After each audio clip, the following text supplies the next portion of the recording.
2023 wasn't a good year for the Carolina Panthers, but I'm trying to make 2024 a better one for myself. Get started on your resolutions with Factor so you're ready for the new year. Factor's ready-to-eat meal delivery takes the stress out of meal planning and sets you up for success in the new year. Skip the grocery stores, prep work, and cooking fatigue. Instead, get chef-crafted, dietitian-approved meals delivered right to your door. With over 35 meals to choose from per week, including keto options, calorie smart, vegan plus veggie, and more, plus over 55 weekly add-ons, you'll have a ton of nutritious and flavorful options to kickstart your resolutions. Skip that overpriced takeout trap. Factor is cheaper and way more delicious than takeout. Get chef-crafted, restaurant-quality meals delivered right to your door, and they're ready to heat and eat in just 2 minutes, which means more time for you. Head to factormeals.com/C350 and use the promo code C350 to get 50% off. That's code C350 at factormeals.com/C350 to get 50% off. Panther Nation, the C3 podcast, brought to you by CarolinaCatChronicles.com. I had fun, man. Just out, you guys joking, we working at the same time, putting the work in as a team. Like I said, I'm just glad to be with the guys, My favorite night of the week is we're going to go out there and we're playing to win. We're not out here just to show up. We're out here to win it. I don't want guys that want to win, because really, who doesn't? Nobody wants to win. Everybody wants to win. I want players that hate to lose. Well, this embodies everything that we are as a team, as an organization. Our motto is keep calm, and that's what we do. What's the deal, Panther fans? We're back. Less than 24 hours removed from the Panthers' 6th consecutive loss.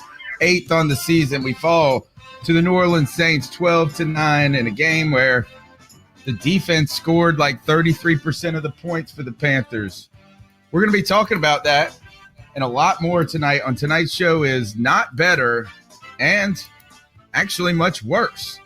You can join us. This is episode 18.46. You can join us on YouTube in the chat room. Call into the Cat Calls line at 252-228-5098. And if you want to get really interactive in the podcast, check the show notes.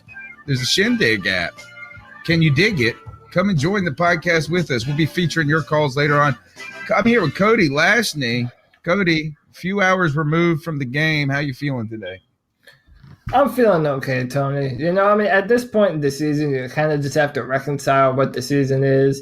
It was a bad season after losing 6 in a row. You're kind of at that weird point where you're hoping for a better draft pick now than, winning the final 2 for moral points. So, yeah, man, it is what it is. I tell you what, it'll never change. We're going to be here every Tuesday night at 9 to talk about everything in Panthers football. I'm ready to do it, man. Cam Newton's shoulder is the most important storyline at this point, Cody. There's some real concern in my mind about where Newton is in his recovery, almost 2 years removed from having his rotator cuff surgically repaired.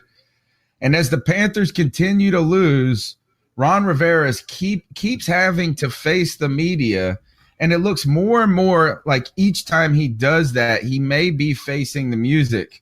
Has his message gotten stale, or was the defensive resurgence on Monday Night Football enough to show Rivera may be a little shook, but is ultimately keeping it together? Those are things we're going to kind of start off talking about tonight.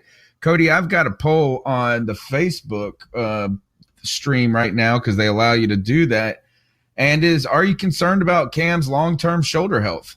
That's my question to you to start this show. 2 years removed, and Cam Newton is struggling with strength, soreness, range of motion, and it's starting to show into frustration. I don't know how you wouldn't be concerned at this point. In my mind, I feel somewhere along the way he re-injured that shoulder. I don't think that it's the same injury from last year, because in the playoffs, or he might have re-injured that specific injury. But, when we were in the playoffs, in the Superdome last year, Cam was throwing dimes all over the field. And that was even shorter removed, than we are now from the initial surgery that Cam Newton had. So I honestly feel the culprit might have been that Pittsburgh game where TJ Watt just let Cam have it right in the shoulder. It honestly could have been any number of moments throughout the course of the season right now. But when it's your franchise quarterback and it's his throwing shoulder, no less, yeah, you have to be worried that, this could potentially affect his ability to move the ball down the field.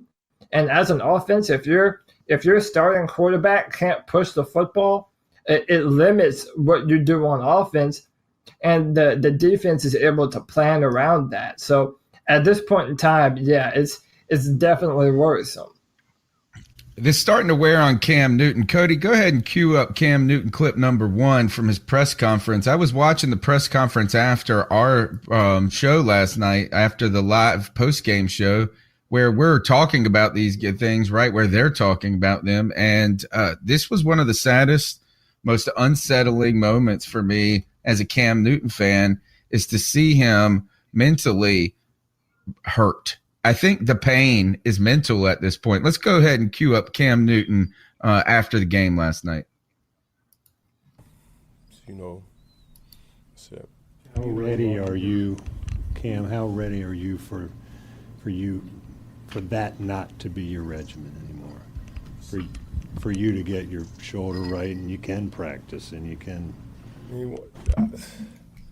I wish I could tell you. I think the frustration comes when you do any and everything to make sure your body's at peak performance. From cardio, treatment, practice, film, cardio, treatment, practice, film. It's been repetition. And I think it's disheartening for me, just because so much invested time that you put in. I don't, want to, play the woe is me game, but we just got to be better. I got to be better. And that's what's so frustrating when you want it so bad and you push, you put so much on your plate, and it doesn't come down to you. But at the end of the day, you just got to uphold your end of the bargain. And when certain things don't happen, that's when frustration comes, and that's why I'm frustrated. It's not necessarily about practice, which it is to a degree, but when you've been doing something, over certain times, you kind of get in a regimen of when you're supposed to do certain things. Obviously, my arm hasn't allowed me to do a lot of practice. Been on a pitch count for a long time, but at the end of the day, it is what it is. But that's not. A scapegoat. That's not, something that I want to, people to bail me out on. It's just something that, is reality. How is it that you? It is a reality, and he has been on a pitch count, what Ron Rivera has called the new normal now for over a year, but it seems to be progressively getting worse at this point, to where it's now turned in from discomfort to having a real effect on his ability to get velocity on the ball, and in a way that isn't upsetting even more to his shoulder injury. Yeah, and it's even more frustrating now.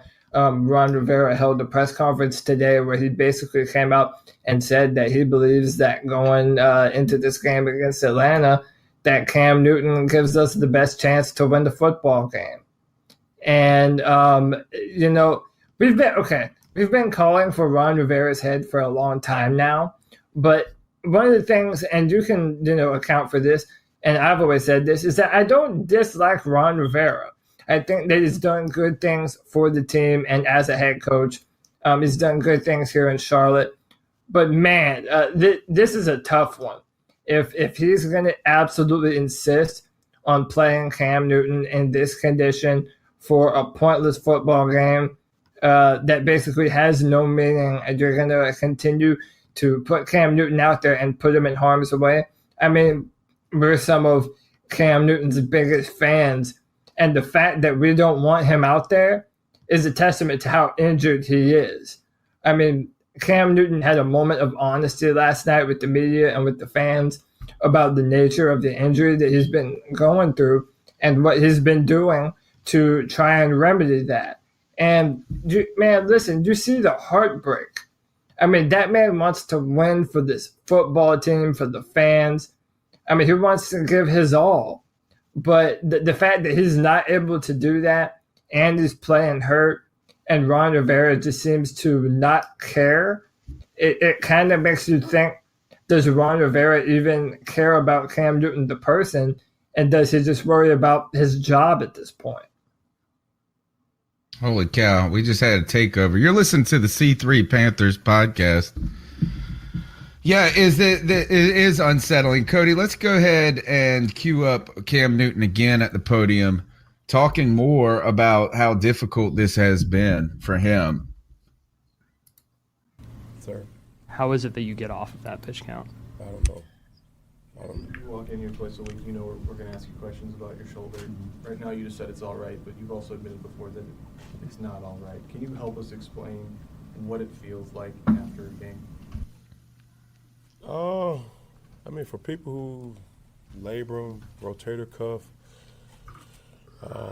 just shoulder soreness, and you know, as far as, you know, I wish I could say what the injury is, because I really don't know what it is either. You know, it doesn't matter how much you push, no matter how much you know, like I say, ice, you know, anti-inflammatories you take. I mean, trust me, I did it. Acupuncture, massages. It's not been a time that I haven't, you know, a night went by without me getting some type of work done on my arm. And, you know, you just don't have the strength, you know, from the range of motion. You work on the range of motion, and then come game time, you never know how the game can, you know, kind of play out. You know, of course, you will try to stay under 25 to 30 throws, but if it's surpassed that, or if you get hit on it, or you have to run, or you get tackled and you fall on your shoulder, certain things, you know, happen. You know, that's the game of football. But, you know, as far as stiffness, you know, just muscle tension, you know, it's a lot going on. But at the end of the day, it's not something that hasn't got worse over the weeks or hasn't got better over the weeks. It's just been the same, and it's just been that. Yeah, but is the pain affecting how you throw the ball? I wouldn't say so. You know, it's I think the thing that, you know, when you talk to the different people who can help you with it, you know, it's not no magical surgery or whatever. It's just time. It's time. I've been hearing that since the injury happened. But when you look around the league and you know, you see guys doing certain things, and you know you're well capable of doing those things, and you know, whatever it is, you know, I feel as if this team has everything that it needs to go to the next level. You know, even with me in the position that I am in, you know, it still didn't come down to my arm tonight. You know, it still comes down to execution. You know, like I said, you can't praise the defense enough. Those guys battled, gave us opportunities, and gave us more opportunities. You know, it's just on us to sustain drives and you know, take the tension and the pressure off those. Yeah. I thought this was a little bizarre turn there when he said that this isn't on my arm. This is about execution, when clearly Cam was having difficulty executing because of his arm. And if you watch that press conference, Cody, he does not take it easy on Devin Funchess. They said, they asked him about, did he leave the ball short?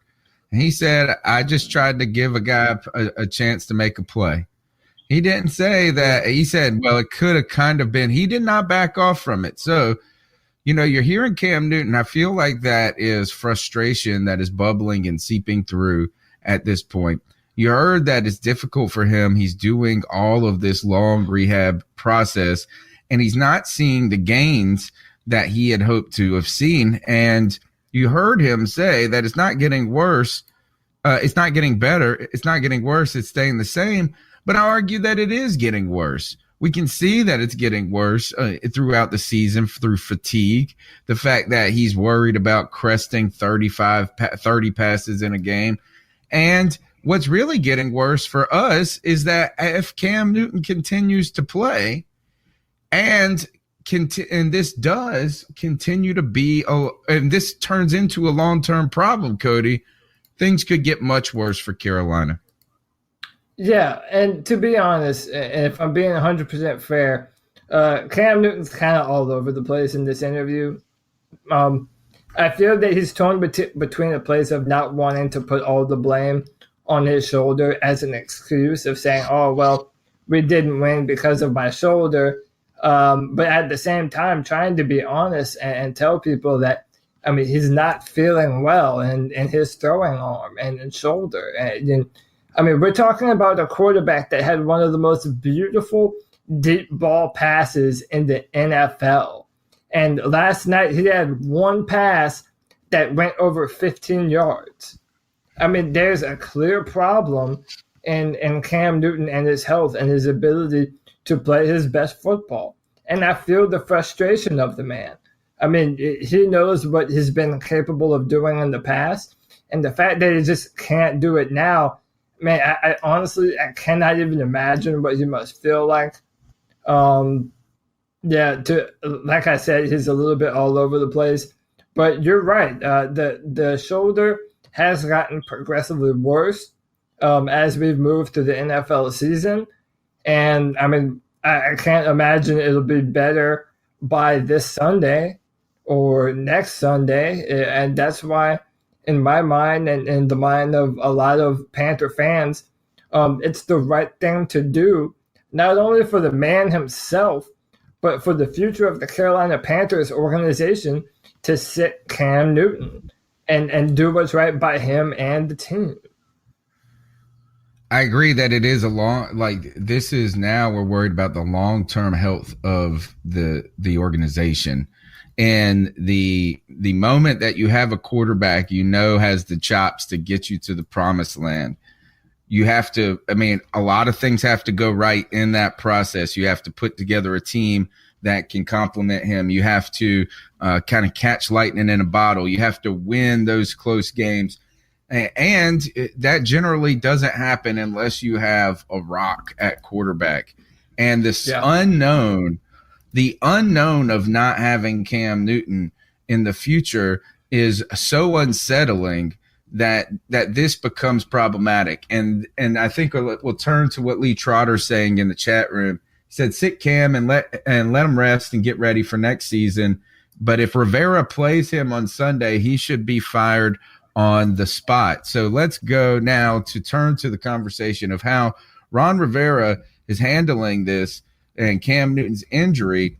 And let's cue up a clip number 3 from Cam Newton when he was asked how he would react to being sat. To your point that it is a time thing. Oh, my bad.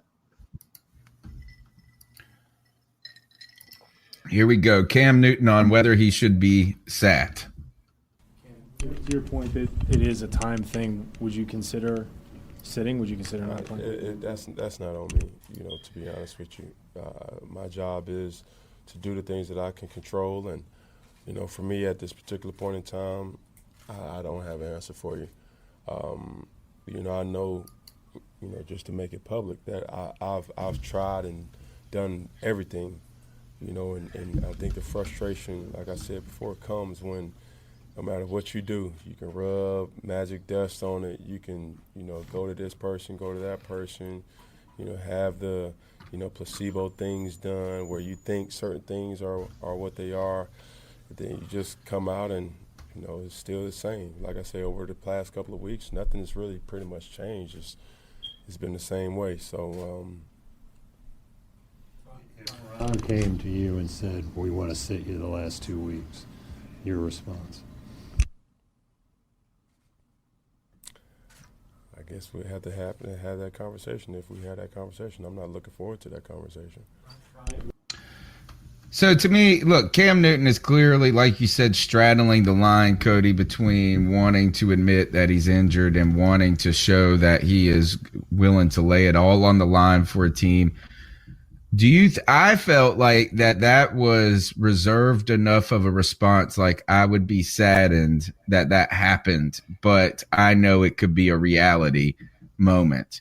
I thought there was a glimpse right there that even Cam knows that potentially is the best thing. So do you believe Ron Rivera will sit Cam Newton this week against the Falcons? Short week too, by the way. I don't think he will. I honestly don't think that he will.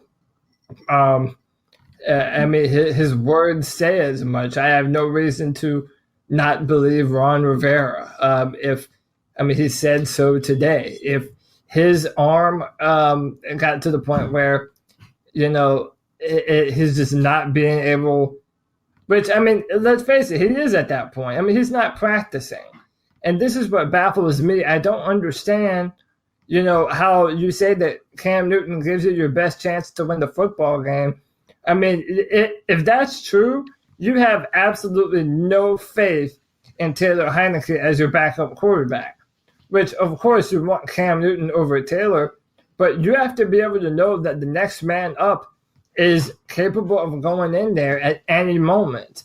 And if we don't know that Taylor is the guy to be able to do that, then when are we going to know? And if Cam Newton isn't practicing and getting in the same rhythm as DJ Moore and Curtis Samuel and Ian Thomas and all of our exterior players, then what does it matter? And more importantly, the Atlanta Falcons defense, they can game plan us to a T because they know they don't have to go deep because Cam Newton's not going to be able to throw the ball that far. So it makes their job even easier if you have Cam Newton on the field. And yet, with all of that said, I have no doubt in my mind that unless David Tepper comes through and makes the decision, that Cam Newton is going to play because Ron Rivera will trot him out there. And it's sad at this point. You really believe that Ron Rivera is so out of touch in understanding about what this season has become at this point, and also Cam's health in attachment to his long-term future, that he would be so short-sighted as that? I do. I honestly do. And I think that if Ron Rivera had it even in his mind that he would sit him, that he would have said during the press conference today or have alluded to at some point saying, we'll check on Cam Newton's health during the course of this practice week. But he didn't say that. He basically just said Cam Newton gives us the best chance to win the football game. So as of right now, yeah. Maybe I'm alone in that opinion, but I 100% think Ron Rivera is that out of touch with where this football team is right now. Lee Trotter says Hurney could go over Rivera's head in IR cam. That would be interesting right there. What if you just put him on IR without telling anybody? Josh Wicker on Facebook says, I'm just saying that hit from Watt was targeting. The hit has played through in my head, and I asked where was any recognition of that being a lead with the helmet shot. And then Matt Tichy on Facebook throwing shade on Cam Newton saying, I'm not as convinced as everyone else. It's not all shoulder. When he was playing well, still made bad decisions, held the ball too long, and mechanics horrible. Always seemed to choke when we needed him to step up. His athleticism covered up a lot, but he is who he was. Would love to see him well again. You know, the unfortunate part of that comment is that you really can't say, well, we know Cody's not going to buy it, but he did have opportunities to win some games this year, and he was unable to do that when he was given. We've lost probably 6 games by a score or less and had the ball probably in 5 of those games with late in the game with an opportunity to win. And Cam Newton has made mistakes at times, and he's even gotten us in a place where, you put it on Graham Gano. Now, at the same time, I do think this is that I believe that Josh Wicker, I mean, we're seeing this. We saw articles start to pop up on this, is that that's the moment where the season looked unmanageable for Cam Newton with the pain. Before that, they had been probably limiting his reps in practice somewhat, but you saw him practicing on Wednesdays and things like that. And it was after that Steelers game that the season went progressively downhill for Cam Newton. I mean, and the fact that we have seen earlier in this season, Cam Newton making plays on the road in Philadelphia and making plays against Baltimore. I mean, we have seen a better Cam Newton this season. And then it's so coincidental that after Pittsburgh, he gets hit, and all of a sudden you have fans come out of the woodwork. Oh, well, Cam's not really clutch, and he can't do this. And it's like, why don't you care that the man is injured? I mean, don't act like it doesn't matter. And then also another thing that drives me insane is people think that Cam Newton just wants to hold on to the ball because he wants, he wants to extend the time period in which he might get destroyed by a defensive end. I mean, if Cam sees something open, he's going to throw the football. And we have a younger wide receivers right now, and Devin Funchess. And we've had numerous conversations about Devin Funchess. So, I don't buy that. I think that we're an infinitely better team with Cam Newton under center than we would be otherwise. And if he's not healthy, though, it all matters for nothing. And that's as far as it goes. Yeah, I thought that we saw an improvement in Cam Newton's mechanics earlier in the season. I thought we saw an improvement with his decision making. Is that early on in the season, Cam was like 10. Remember, he's starting off games like 10 for 13 with 2 touchdowns. He was at one point through 13 completions in a row. And then people are going to say that it was all underneath stuff, all underneath things. But he was making good decisions. He was putting the ball on the money early in the season. We did see that Pittsburgh game begin a tailspin. We thought that we were going to pull out of the nosedive, but it continued on Detroit, slid on through Seattle, and just really wrapped up and crashed in Tampa. And then last night, I think you just saw the wreckage burning on the grounds of what was a 6-2 season that could potentially end 6-10, the first team in NFL history to do that. You're listening to the C3 Panthers podcast. Follow us on Twitter at @cat_chronicles. Go ahead and smash that thumbs up button in YouTube and share the show. We appreciate all y'all that are here with us this week, right after the post game. We're going to get through this. And so I guess here is, Cody, last question before we get into the cat calls. And that is, would winning against the Falcons be a loss in the scheme of things? In my mind, at this point, unfortunately, you have to say yes. I mean, I was looking at it earlier. There's the potential, if a few things go our way, if we lose out and a few other teams win, that we could even have the 5th pick in the draft. I mean, we would need a few things to happen and a few bad teams to look good all of a sudden. But and then on top of it, and I think you mentioned it before the show, is that the Falcons, they would have a lower or a higher rather pick than we do in that draft. So that means it's there might be a defensive player or an offensive tackle that falls down and then they swoop them out from under us.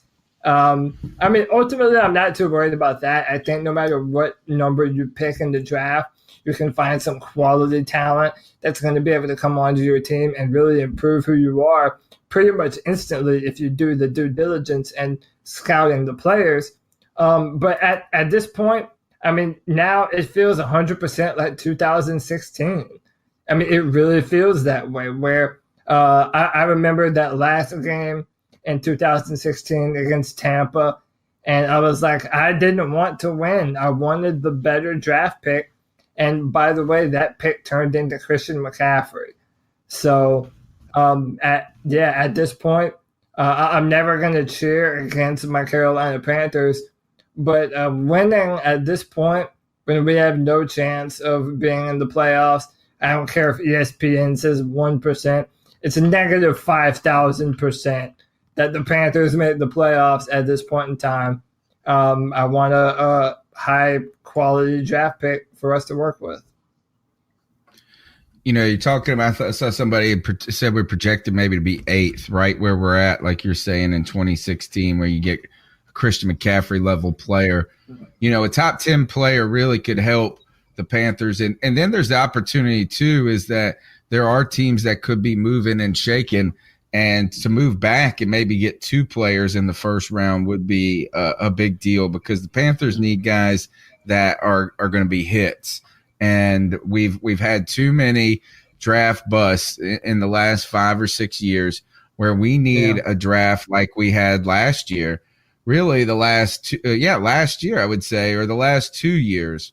The last 2 years seemingly have been, like these guys are going to stick and be players. But, just last year, people were questioning if Curtis Samuel was going to be a contributor because of all the injuries that he had been facing. So we're going to have a lot of turnover. It's going to be an interesting question. And look, is that if we lose to the Falcons, that puts us at 6-9 and them at 6-9, and they would have all the tiebreakers clearly. And so I would soon get a better draft pick in that case. So, I tell you one thing is I don't want that win coming at the expense of Cam Newton and more injury. And you have brought this up a lot, Cody. Tampa Bay, the Kelvin Benjamin play, where Cam Newton chases that guy down, playing for nothing at that point, and then it turns into a big deal. Yeah, and I tell you one thing: no matter who's in the Super Bowl, if the Kansas City Chiefs are in the Super Bowl, I'm pulling against them. It is a nightmare scenario in my mind, seeing Kelvin Benjamin wearing a Super Bowl ring before Cam Newton and Greg Olsen and Ryan Khalil and Thomas Davis and Luke Kuechly. I mean, come on. And like I said, I try not to live in the past, but if it wasn't for Kelvin Benjamin choosing to not chase down that interception, and then Cam Newton having to chase down that interception all the way against the San Diego Chargers, that's when he hurt his shoulder. And then Cam Newton tried to stick up for his man, throw the ball his way, then for Kelvin Benjamin to just trash him. Yeah, call me petty, say I hold a grudge. I will never be a fan of Kelvin Benjamin. And we need to make sure that they lose, because I believe any person who has been on a 53-man roster, whether they're active or not in the Super Bowl, gets a Super Bowl ring. So even if he was cut next week, he, I believe, is still eligible as part of a Super Bowl team. So we're going to need the Chargers to win. That's what we're going to need. The Chargers to win. Or I heard someone say this, is that would it be if the Saints won, would Drew Brees finally retire? I don't know, man. I don't think so. I think they finally put the pieces around him. They have a good team in New Orleans. I mean, there's no point in denying that. That's a good football team. They've added good defensive players. Sheldon Rankins is a good player now. I don't know, unless he just felt as if he had fallen off a bridge, in terms of his talent level. No, I think we'll probably have Drew for maybe another year or two. But they are going to have to look at filling that position at some point in time. Also, I cannot ever hope that they win a Super Bowl. Imagine how intolerable those fans would be if they had 2 rings on their fingers that they get to flash around on Twitter, on Facebook, and every time we run into somebody. And they've been whining today, Saints fans. I want to tell them, shut the hell up. Y'all have got basically your number one team in the whole league right now. So shut up with your crying and get off my timeline. All right, absolutely. Let's jump in. And can I just make one? I want to make one point real quick. Booger McFarland and Witten, they took every opportunity to trash Cam Newton. Can Cam Newton lead a drive downfield? Well, how about this? And you said it last night. Drew Brees on that 2-point conversion, just threw the ball to no one. I mean, on a ring and a prayer. Into a crowd. Yeah, absolutely. I mean, this is your MVP of the NFL. Come on. The Panthers defense didn't let him look like an MVP last night. That's for damn sure. All right, let's jump into the cat calls. You can be a part of the C3 Panthers podcast. The number is 252-228-5098. So what are your thoughts on catcalling? Yeah, it's pretty. You shouldn't do that to somebody. And how did that make you feel? Very uncomfortable. So how do you think catcalling makes the person feel? It feels good, like. Who's that cat sitting in the back corner with his face buried in his nose? Who's that kid that can use one?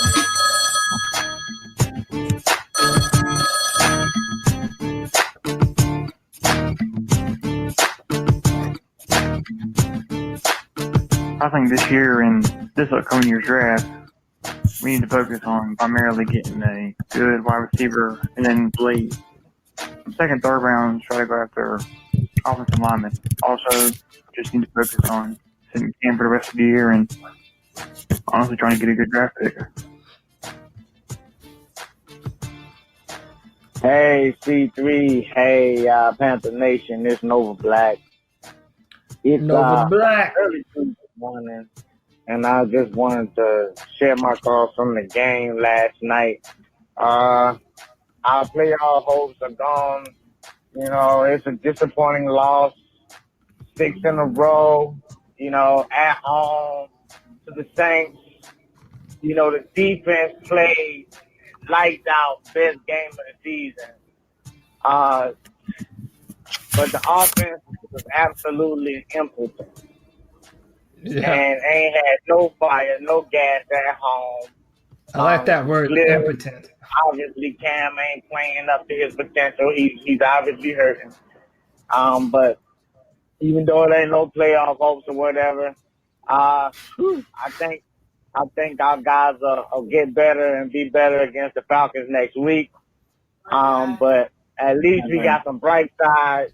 Our young guys, you know, getting the experience because this is as close to a playoff game as they're going to get.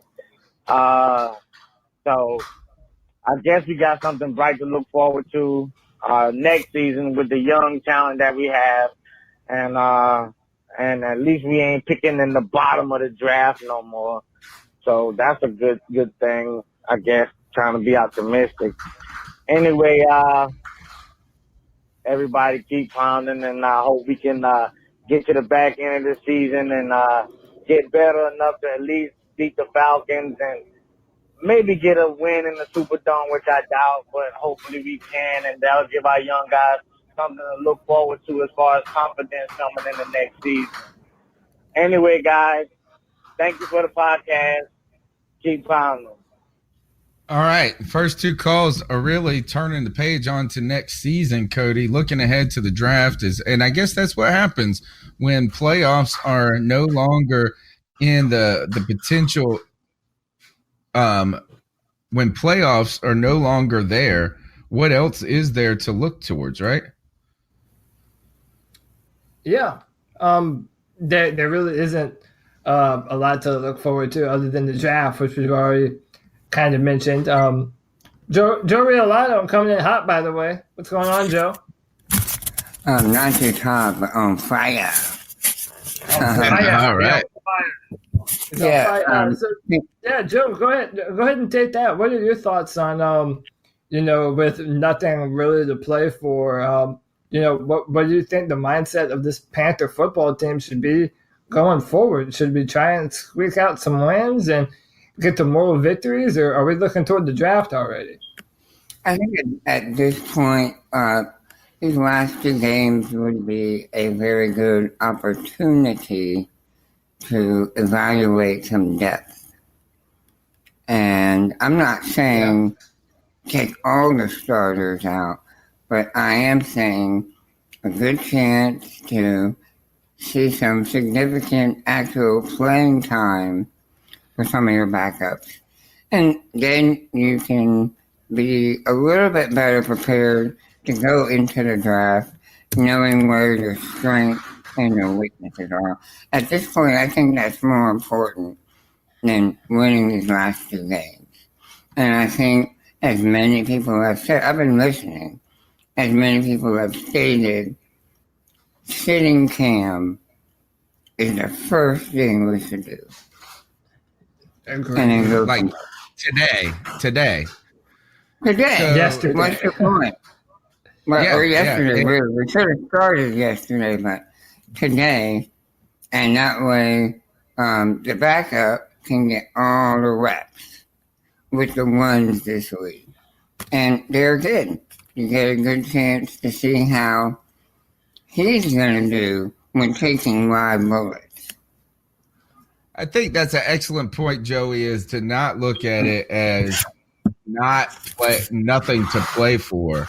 But now these games are what these games are a different opportunity. Now they're an evaluation tool.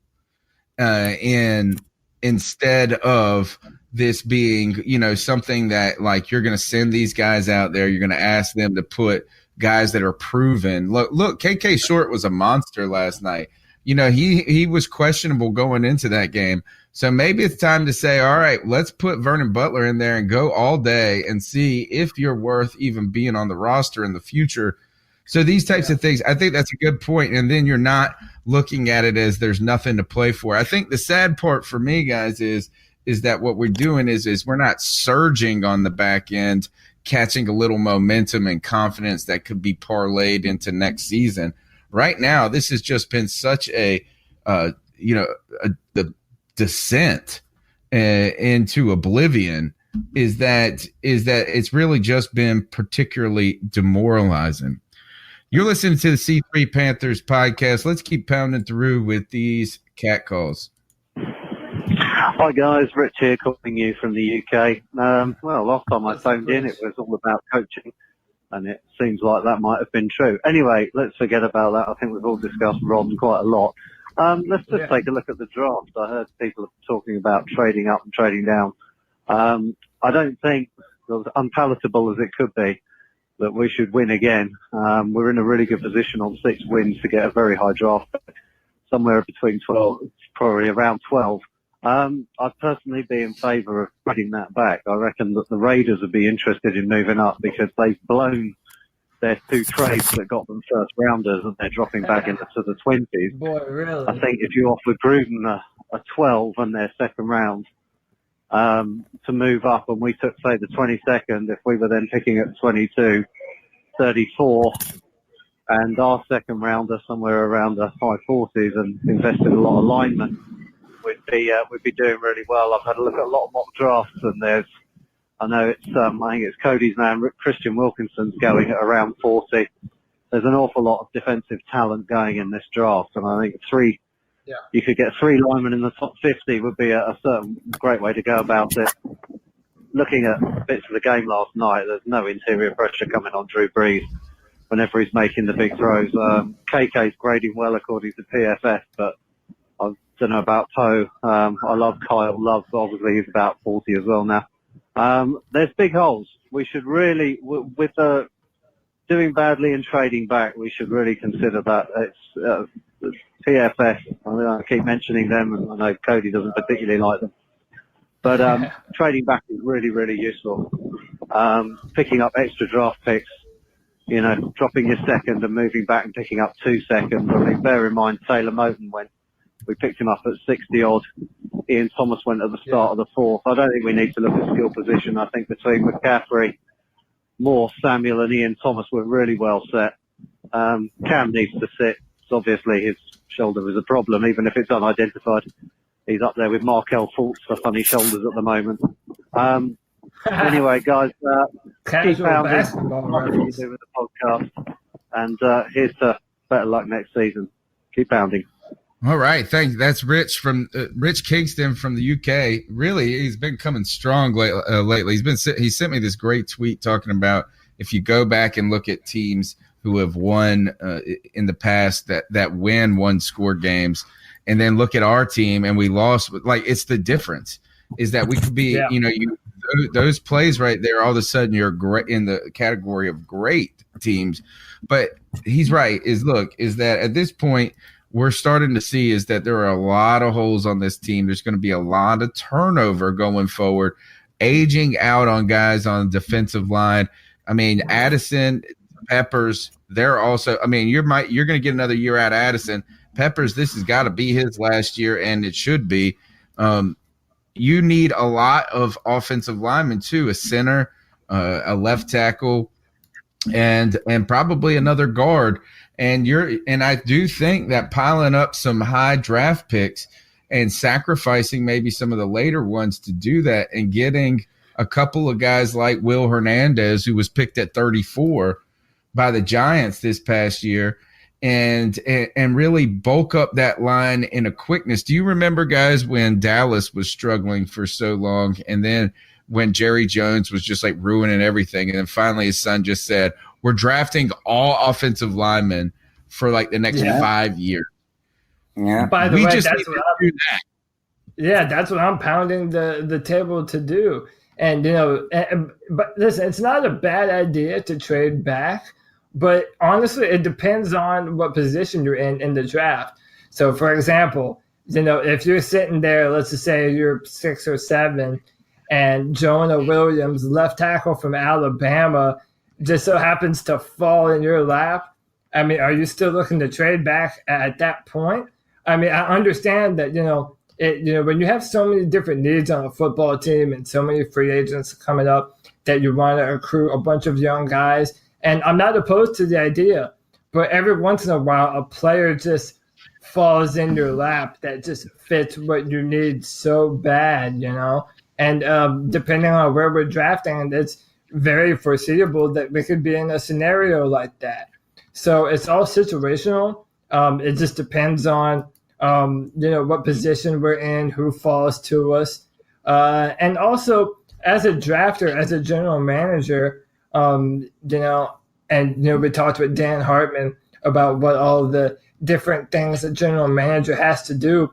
One of the most important things, I feel, is being able to evaluate talent.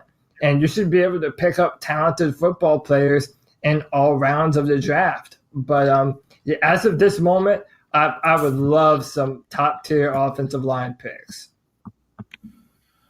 Yeah, and I think some things that I'd like to see maybe is for us to get aggressive in courting those guys. If we do move back, like Rich is talking about, I think the cost comes higher than just – I mean, if you're to go from the mid to 22 to right around top 10, that's going to cost a lot.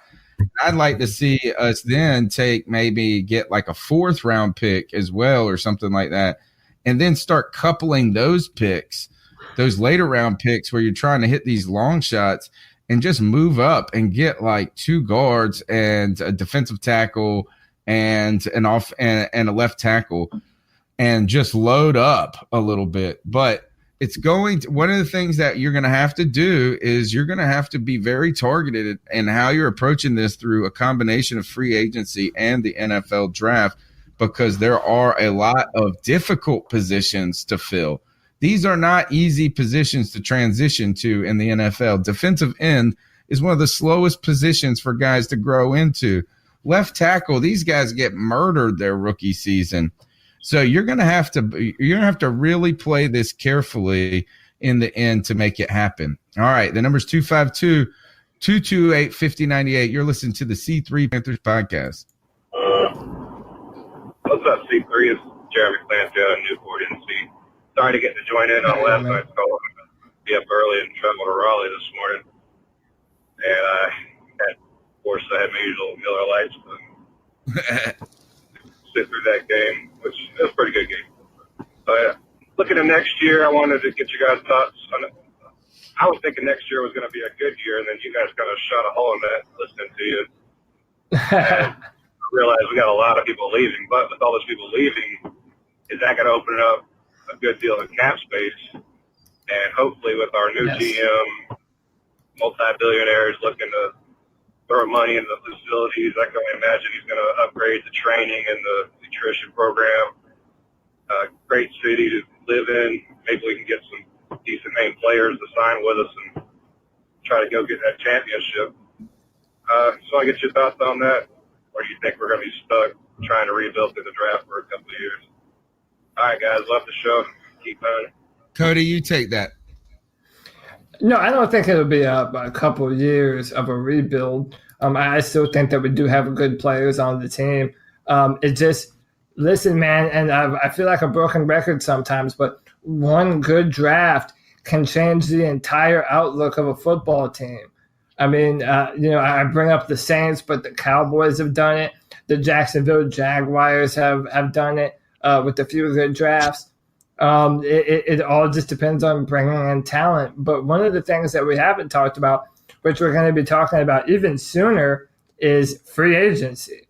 And we talk about defensive linemen. How much money is whatever general manager we're working with, how much money are they going to be willing to throw in the DeMarcus Lawrence pot if Dallas decides to not re-sign him? What about Trey Flowers in New England with the Patriots? I mean, Ezekiel Ansah with Detroit. There's a few different defensive ends that will be available that I feel would, and they fit what we do. They're those hand in the dirt 4-3 defensive ends, and they would fit well on the team. But right now, what we decide to do in free agency is a wild card with a brand new owner, and we don't know if Marty Herney is going to be the GM through that process. So there's a lot of unknowns right now, but to answer that question, no, I don't think we'll be in rebuild hell for 2 or 3 years. One good free agency, one good draft, and we're ready to roll. Joey, you know what the hard part about that is really executing it and pulling it off. It seems like free agency is a necessary evil to go after some of these guys in their prime years and pay them the big bucks. But I feel like almost every time a guy gets paid, there's something bad happens like the next week. I believe Andrew Norwell's on IR right now, and he just got paid that giant contract. You think about what Poe, it wasn't a giant contract, but a lot. I'm thinking Matt Khalil. And what was funny is they asked Ron Rivera about Matt Khalil if he was even a consideration. And basically he said no. So, Joey, it does take a combination of that. And do you think, how do you feel about the Panthers having to fill so many holes? I think it's one of those things in this day and age you can do it with as much money they have in the salary cap now. Yeah, it's possible.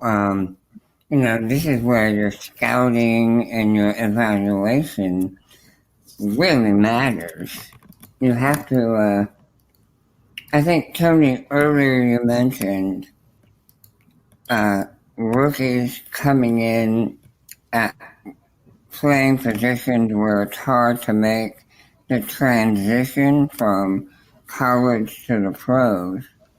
I think that is the area where you look to strengthen through free agency, especially if you're trying to make a Super Bowl run.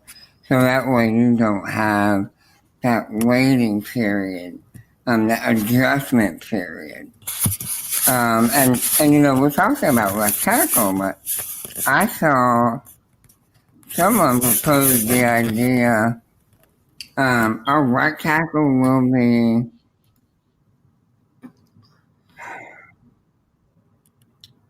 who was the starting right tackle at the beginning of the year? Who hurt his knee?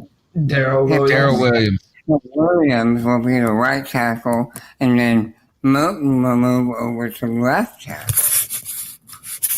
So that's what somebody is suggesting.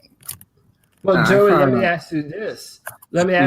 Joey. How much do you pay Darrell Williams coming off of a year where he basically was injured this entire year, other than a few plays against Dallas, and the previous year was the only year that you played. It was a very good year, but you only have one good year of film on Darrell Williams. So how much money would you pay someone like Darrell? Well, I think you got to protect yourself as a team, but at the same time, if you really think he can do the job, you have to give him something to where he's satisfied enough to not go somewhere else. So this is again where you have to have a good general manager.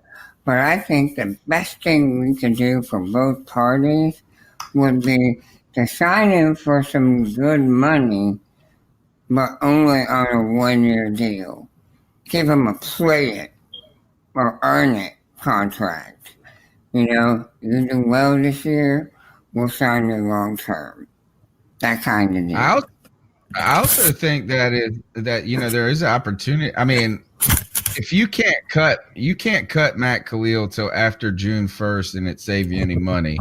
And then on top of that, the savings don't really kick in until the following year because it's after the calendar year or something like that. So it would help us 2 years from now. So I mean, the question is, do you trot him out there, bring in a rookie to study behind him for the first 4 games, and then put him back on trash detail? I just wonder if Matt Khalil will ever see a Panthers uniform again. It seems like he's fallen out of grace. It seems like Devin Funchess is falling out of grace with this team. And there's some guys that really the Panthers are looking to turn the page. All right, let's keep going with these cat calls. We're going to push through this show and make a shortened one for us, which is still long for everybody else. The number's 252-228-5098. This is Jeremy Clance again. I forgot the main reason I called in. I wanted to speak to all this trash talk on Cam, like everybody else is saying they're sick of it. I am too. That shoulder has got to be hurting. I had the same surgery he did last summer. My doc told me I had 9 to 12 months not to be 100%. Well, I'm at month 15, and I still don't have full range of motion. Still sore and still gets tired really easily. I can only imagine whipping a football around, getting smacked in it. He's hurt. He needs to heal. We need to give him time to heal. He needs to go get all the treatment he can. And then I think next year, get him a full camp, keep him healthy, and he can be back to where he was, where he needs to be. That's it. Yeah, it's so crystal clear, and it's nice to hear that from somebody who's dealt with a shoulder issue. And Cam said that for y'all who have dealt with shoulder issues, and it's just time, it seems like. But when you're putting so much wear and tear on it like Cam Newton is, and then getting smashed and blasted by guys in the process, it is definitely something that has drug on a lot. And it looks like it's kind of had some peaks and valleys over the last 2 years. The number's 252-228-5098. Hey, guys, it's Philly John. Hope all is well. Listen, I hope you guys got a nap in because you were up late last night. You got another one tonight, so thanks for doing it, guys. Hey, two things.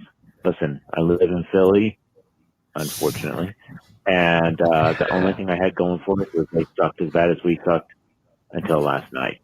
So now we just got to hope they somehow fall off the cliff a little bit further, right? Hey, second thing, I'm surprised I hadn't seen Kelvin Benjamin retweeting or reposting his comments about getting an accurate quarterback. I figured, the way Jason Witten and those guys were talking about Cam, and I figured KP jump on the bandwagon, right? Yeah. Patrick Mahomes, greatest thing ever. Where is Cameron Artis-Payne? I thought we were taking a look at him. We're going to take a look? Or we're not going to take a look. We're not going to take a look. That's we done funny. through Rivera's daughter.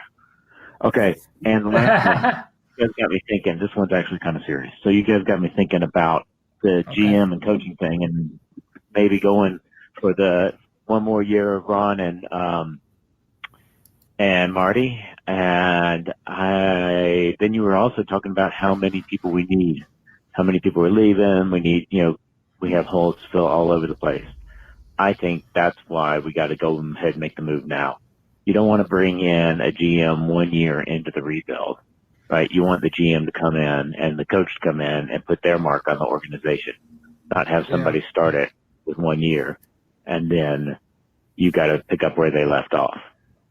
Just my thoughts. What do you think? That's Keep counting, guys. Excellent point there, because I think you've seen some of that attrition work through when it comes to Hurney and Gettleman's guys, is that it seems like he's been a little bit easier to part ways with those fellas. And I think if you looked around the league, Cody, you'd probably see similar trends that, you don't have that attachment they are, you might not believe in the same philosophy, and those players just might not be the vision that you saw, which just makes the pressure on them and the need to succeed that much more intense for a difficult position as a rookie as it is. Yeah, and I know when you were talking to Dan Hartman, he sort of brought up the passing idea that there are kind of inopportune times to do things, specifically right at the end of a season, and they're getting ready to go into free agency and the draft, and there's so much to do. But I mean, I'm kind of the mindset that you just have to pull the Band-Aid. I mean, if we're going to do this, there's always a bunch of other teams that have fired coaches and fired general managers, and every year the coaching carousel turns anew. And when it comes to coaching and GM, I don't want to be last in line to get the talented people. I say you pull that Band-Aid now. It might put them a little bit behind, but maybe you fire Marty Herney at this point in time, keep some of the same scouts that you have on staff, so that way they at least have the notes from all the observations they've been making throughout the season on college players and players on other teams. And so that way the new general manager is coming into a foundation where, it's still a relatively, smoothly running machine. But I kind of agree. I think that it's time to pull the Band-Aid off now. Is it going to hurt? Yeah. Is it inopportune? Yeah. But I just think that we need to find the guy and solidify him that, you're the general manager. We'll pick the head coach, and then those two will be tied at the hip for the next however long here in Carolina. Keeping the scouts, Joey, at least for the rest of the calendar year, could make that manageable for a GM, where he just needs to try to get a feel for them and assess their notes. And really, as a scout isn't implementing a team strategy. They're just out there grinding the games and the film, telling you what they see. And ultimately it probably does come down to the general manager and his little war room to make those decisions about how to interpret that information. So that is one thing you could do, Joey, is go ahead and bring in a GM like next week, fire Ron Rivera at the end of the season, go ahead and court your coach real quick, and then go after it and try to start this thing real quick. I don't know. That doesn't seem. I can't see David Tepper being that type of guy. I think he's a little more methodical than just want to do something rash and in a hurry. I believe he's got a plan now. I think he's just waiting for the year to end. But I just can't see him doing anything quickly.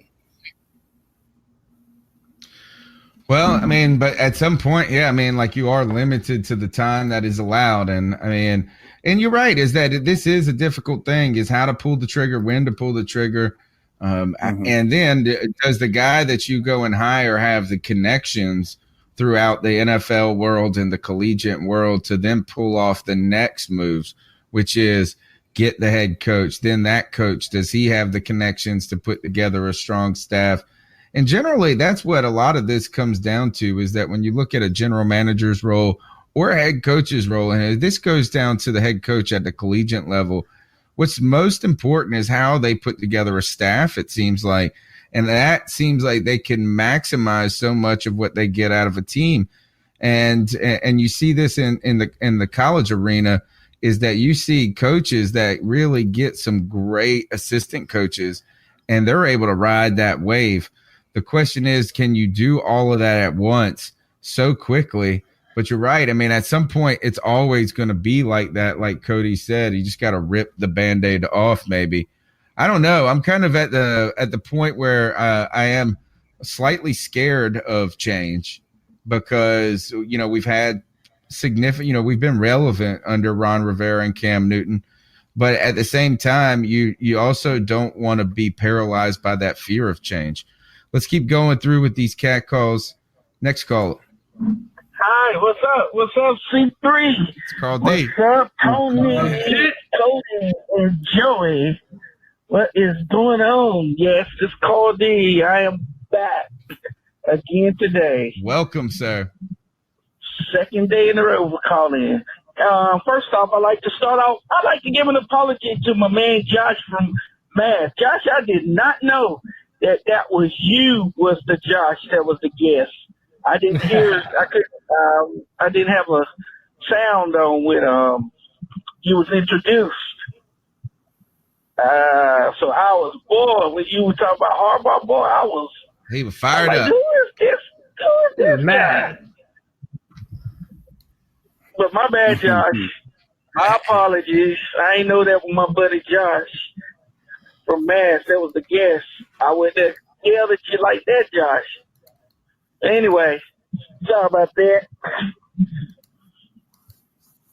But I still don't agree with you, though. I still don't agree with you about Harbaugh not being as good.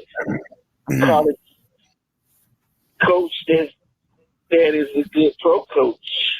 You know, I still disagree with you about that, you know.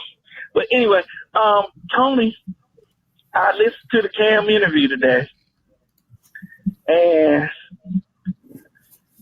you know, if Ron don't sit this guy, then Ron is all but asking himself to be fired and not to come back next year. It's ridiculous. Yeah. If the man is hurting, he even admitting that he's hurting, but he still want to play. You got to protect him from himself.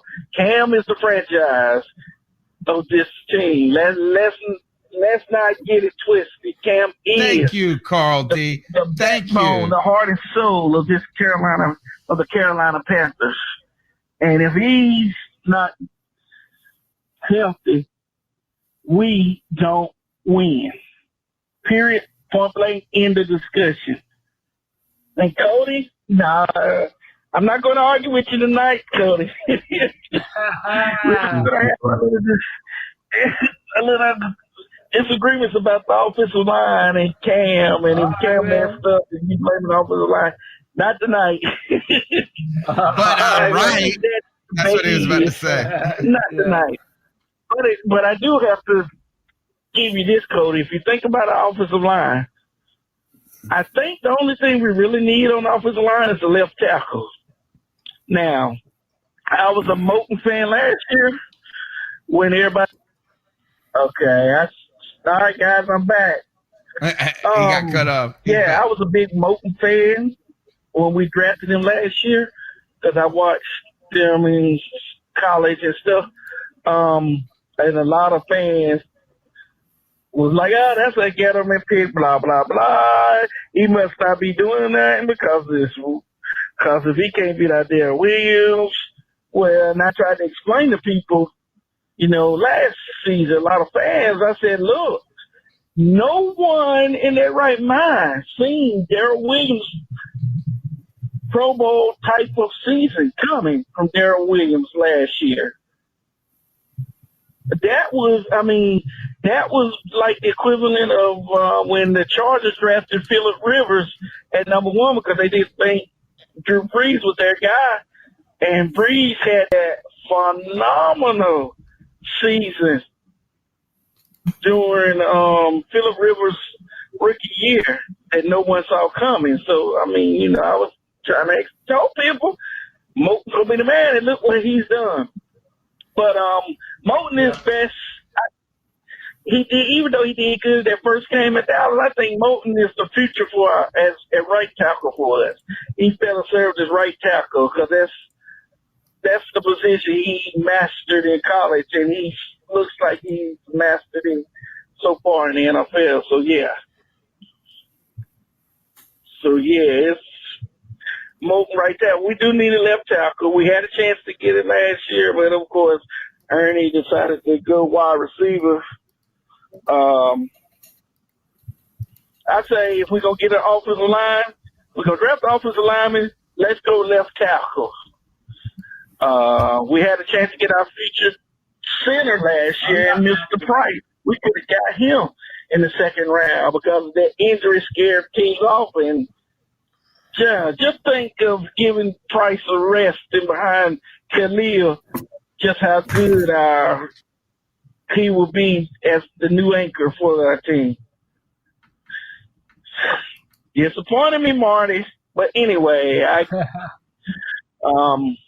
I'm going to get off of here, let you guys talk. I'm going to be in the conversation in the chat room as usual. And until then, keep pounding, guys.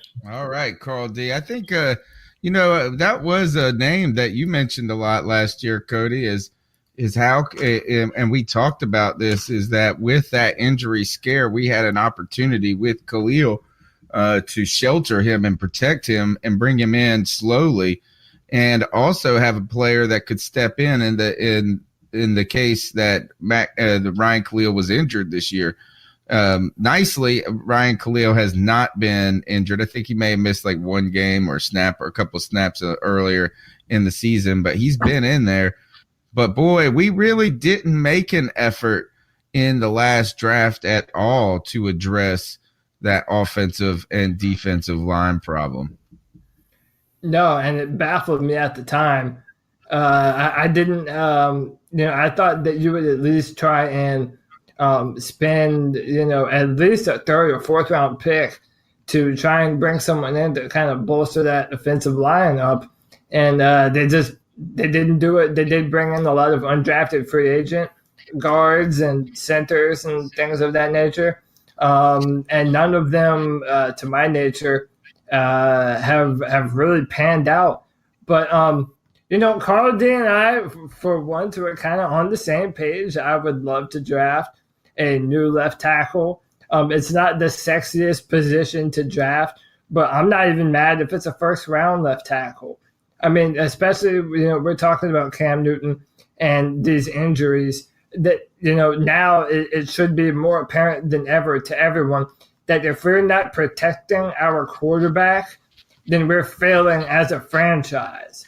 I mean, it's time to put premium players around Cam Newton, give him time in the pocket, and that also makes life easier for the young wide receivers that we have on the team, for DJ Moore and Curtis Samuel, and if we add another one in the draft. So I agree with that. Maybe look to add another guard in the third or fourth round sometime. But, yeah, other than that, I think we're pretty set. We just I would like to upgrade a few of the positions and maybe even the right tackle, since we don't know yet if we're going to re-sign Darrell Williams. All right, let's do the last topic of somebody said that Tyler Larson was young. He's 27 already. So he's like at the time where he's supposed to be hitting that prime as a player. But and the reason I bring his name up is just because someone said in the chat room, Joey, you brought this up earlier that these last two games should be an evaluation tool for this staff going forward with the people that they've got, an opportunity to get game experience for some of these players. Who are some of the people that you have in mind when you think about that and some of the positions? Because we saw Chris Clark sat and they put in Newhouse, I believe his name was. Yeah, and I mean, hey, is that I don't like you doing that when Cam's the quarterback. It would have been a lot better to try out these guys when Taylor Heineke's back there. But who are some of the positions and players you would like to see the Panthers really try to evaluate in this moment? And does the staff even care about it? Or is it just more Cameron Artis Payne fodder? Yeah, that probably being one of the main ones, Cameron Artis Payne. My God, the poor guy, he gets promised everything and gets no delivery from the coaches. I remember one week they said, well, we're going to take a real good look at him. And he played one play the whole game. Came in, I think it was the first play. Was in on the first play and never saw him again. But yeah, Larson is one. You got Brian Cox Jr. And is Haynes the linebacker from North Carolina? Was that his last name, Haynes? Yeah. I think Yeah. Marcus Haynes is the defensive end out of Ole Miss. I think Andre Smith is a guy out of UNC, was a linebacker, and then we also drafted another linebacker out of Maryland whose name escapes me at the moment. Yeah, but these guys, let them get in, let them play, see what they've picked up, because that's a lot of this is how much of the playbook do you really know? You know what I'm saying? So you get to evaluate that. And I want to see Golden. That's what I was thinking. Yeah. Was he worth the pick? Or is he? And really, you have to give him some opportunities. I think this is that you might as well sit Captain Munnerlyn and put Corn Elder out there and see if he should be on the team as either a role player. I actually, the only reason I advocate for starting Cameron Artis-Payne and trying to see what he's got is not to see what he's got, but just to get damn Christian McCaffrey off the field, because clearly the staff doesn't care what Cameron Artis-Payne has. But other guys I'm thinking is Obata. And if I hear Brian Cox Jr.'s name one more time, or we got to find out what we got with Wes Horton, how do you guys not know on those dudes yet? We're talking Rashawn Golden, the Hayes, some of these linebackers that you're trying to see, can you get by with? Because I think David Mayo is probably on the way out at this point. I mean, he's got to be hitting the end of his rookie contract. He might be able to be re-signed just because he hasn't done anything. Cody, this has to be both sheltering players that we're interested in keeping, but also getting guys meaningful reps out there and putting them in positions where they can learn. And I don't think Mike Adams needs to learn anything else. I don't think that Julius Peppers needs to learn anything else at this point. Well, you know what, Tony? I'm glad that you mentioned this. And that all makes perfect sense, all the sense in the world. But I'm going to tell you why you don't do that. And why specifically you're not going to do that this Sunday. Because this Sunday has the potential and will be the last game in Bank of America Stadium that Ryan Khalil, Thomas Davis, Julius Peppers, that all of these stalwart Panther players that have given their body, their heart, and soul for this team, this will be the last game that they're going to play in Bank of America Stadium as a Carolina Panther. And while I do agree, you bring in some of the young guys, and I do want to see them play, and we do need to see how some of these guys are going to fill out our team, or do we need to spend more draft picks in those positions? I have to assume that this game, especially against the Falcons, is going to mean a lot for a few different players on the team, and I think we owe them at least enough to let them have their final day running around Bank of America in that Carolina Panthers uniform. So, it should be maybe even a sentimental day for a few of the greats of Panther football. That's a great point. Very good point. Yeah. But then there's a way you can do that is that, hey, do we really care about Mario Addison at this point? I mean, it's not going to be his last game, right? So maybe you can honor those guys and start phasing out some other people, not phasing them out, but really limiting their game reps. But giving a guy one chance like Corn Elder, him getting burnt and then him never touching the field again is kind of an injustice at this point when it's all going bad. And maybe they really thought that they had enough to make a playoff push. If they did, I just felt like we were watching two different teams. And Cam, Ron Rivera was asked about, he said, they said, you did see Cam Newton on offense, right? And him having struggles, right? Like, he was almost prompted to say, like, what? Why are you missing this? Right? So this is a good opportunity.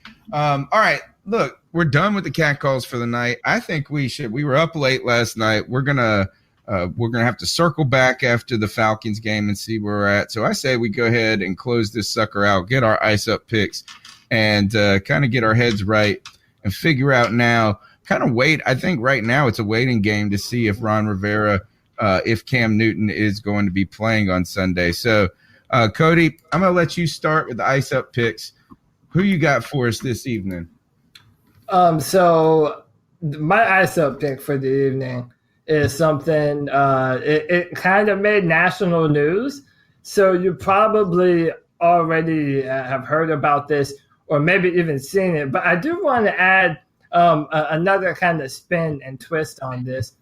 Listen, guys, to everyone listening via audio form and in the YouTube chat, on Facebook, Periscope, however you're watching the show, when you come to listen to the C3 Carolina Cat Chronicles podcast, you are listening to guys that watch this team. We know the players. We know the insides and outs of Panther football.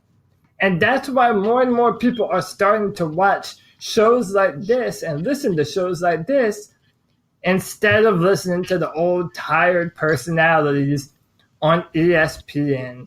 And today my ice up pick is going to Stephen A. Smith because on First Take, he was talking about the matchup between the Chargers and the Kansas City Chiefs.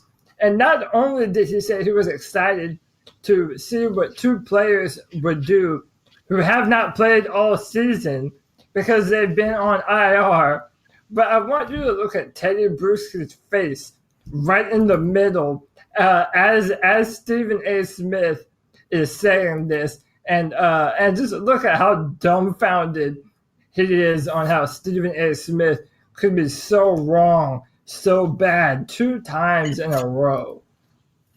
And I'm going to have some faith in Spencer Ware and thinking that, he can do something. I'm keeping my eyes on this matchup right here. You got your linebacker. I'm sorry. Spencer Ware is out. Oh, yes, I forgot. I'm sorry, Max. I'm sorry. Yes, absolutely. He is out. But I'm thinking Tyreek Hill. I'm thinking Patrick Mahomes. I'm also looking at the San Diego Chargers on offense, and I'm thinking about look at his face and the way that he's played this year, his effectiveness he's been. He's going up against Derek Johnson. Because I'm looking at it from the standpoint. He's like, what the hell did this dude just say? I'm looking at Travis Kelce. Yeah, man. Listen, you have to understand when you're watching these shows, these guys don't watch every team that they're talking about. They have to talk about so much crap. Yeah, it's impossible. Most of the times they have no idea what they're talking about. That's why when you want to know something about your team, about the Carolina Panthers, you come to the C3 Carolina Cat Chronicles podcast because we know what's going on. Not Stephen A. Smith or Cal Turd or any of these other idiots spouting nonsense. So to Stephen A. Smith, ice up, son. Yeah, ice up. And it's so true. You just see it all over the place. In fact, there was a call. Remember that guy that asked us to track down the Stephen A. Smith clip and we played it because he gave a super chat. So I was like, I figure you got to hook somebody up. They give a super chat. I'll find the clip. And it was like, this has been Cam Newton's probably. You're like, dude, our defense gives up 30 points. Like, you're not watching this. And, it's a narrative. Look, a lot of these guys, and you have to form ideas and then support them your way. You find evidence that helps you. But that's embarrassing. Just like my ice up pick goes. Actually, my ice up pick is not going to be Booger McFarland, even though he just drove me crazy. My ice up pick is Ron Rivera. My ice up pick is Ron Rivera. Sit Cam Newton. Put the ice pack on Cam Newton. But the runner up is Booger McFarland talking about mechanics. when the guy can't even push the ball 8 feet down the field, and you're like, it's because his bad footwork. No, it's because his arm is about to fall off, booger. So get on your little whatever rascal and get out of here. That is the whole Monday Night Crew is going to get fired this year. I think they're going to replace. Terrible. Jason Witten is so bad. Every Tuesday morning, I wake up and it's trending on Twitter for some new dumb clip he posted. All right, ice up Ron Rivera and give while you're doing that, give Cam Newton an ice pack on IR, please. This season is done. It's time to look in development, like Joe said. All right, Joe, you're up. Your ice up pick of the week, please. Ice up pick of the week this week goes to one-time Cam Newton's homeboy, Cam Newton's right-hand man, Cam Newton's ride or die. Ice up pick this week goes to Devin Funchess. You sorry sack of stuff. I cannot believe the piss poor effort that I've seen out of you the last 2 weeks. There is no way in the world you deserve to call yourself an NFL player. Your piss poor effort combined with your lackadaisical attitude has really made me lose all respect for you as a player. I don't know if your feelings are hurt or if you're feeling sorry for yourself, but whatever it is, you gotta get over it, because next year you are out of it here in Carolina, and I will be too happy to see you go. So ice up, fun. You know that Cam calls him fun still, even though he's publicly said he doesn't like it. And as Lynn points out, Devin, no likey your comment because he speaks in third person as well. And this guy is soft as tissue paper. He's a salad boy, the salad man. All right, guys. This is the C3 Panthers podcast brought to you by CarolinaCatChronicles.com. We've been rocking and rolling, like Cody said, covering this team closely each and every week for the last 6 years. The C3 Panthers podcast hasn't missed a Tuesday in that entire time. Now, next week, we are going to have to adjust the show probably to Wednesday if I can get everybody to agree, or if that's going to be available. We'll talk off the air about that because Christmas, I believe, is Tuesday. So I think we can afford that, and I think the fans will be okay with that. We want you to go ahead and turn your phone to portrait mode, smash that thumbs up button, and like, subscribe, share, drop the link to the podcast or to the YouTube video in a Facebook group, somewhere that you chat about the Panthers, because we want to grow this conversation. And sometimes that's difficult to do as we hit these troubled waters, but we're going to do it together and get through this. Also, if you're listening on iTunes, Stitcher, TuneIn Radio, or the audio podcast, be sure to update your feed to the Megaphone feed to make sure that you have the most seamless interaction with the podcast or access to the podcast. I'm still going to be dual loading it and pushing things out for a while, but I'd like for people to just update that RSS feed if you do it outside of iTunes, if you're like me and use Podcast Addict. All right, Cody Lashney, where can they find you and talk football? And I guess start talking the draft a little bit more. Absolutely, man. Listen, I know there's a lot of draft nerds out there. So, hey, if you want to talk about players, you want to talk about what positions you think we need to bolster, you can always hit me up. You can talk about anything you want, man. I say it every week at CodyLac, CodyLac on Twitter.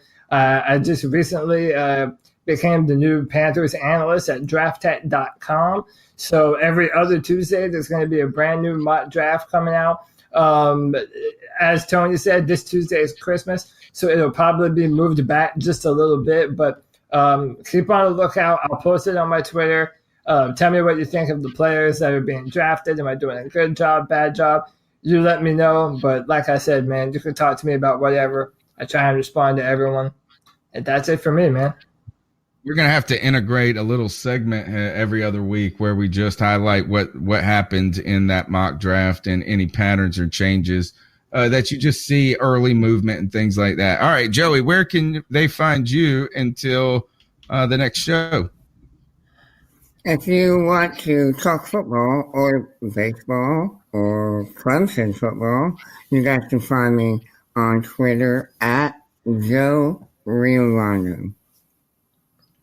All right, guys, that's the C3 Panthers podcast. We'll see you Sunday after the game, and then we'll check you out after Christmas. So you guys have a happy holidays.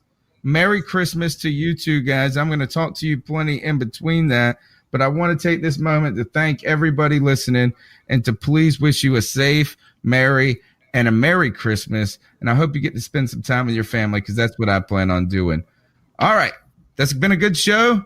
Even though it's bad news, we're going to get through this. We'll see you guys later. Keep pounding. Keep pounding. Subscribe to the C3 Carolina Panthers podcast on iTunes, Stitcher, YouTube, or anywhere you can catch an RSS feed. Check out CarolinaCatChronicles.com for the latest Panthers news and opinions from the fan perspective. Great cash, homie. Looking for a fun way to win up to 25 times your money this basketball season? Test your skills on Prize Picks, the most exciting way to play daily fantasy sports. Just select 2 or more players, pick more or less on their projected stats, and place your entry. You could turn $10 into $250. Right now, Prize Picks will match your first deposit up to $100. Just visit prizepicks.com/fan and use code FAN. That's code FAN at prizepicks.com/fan.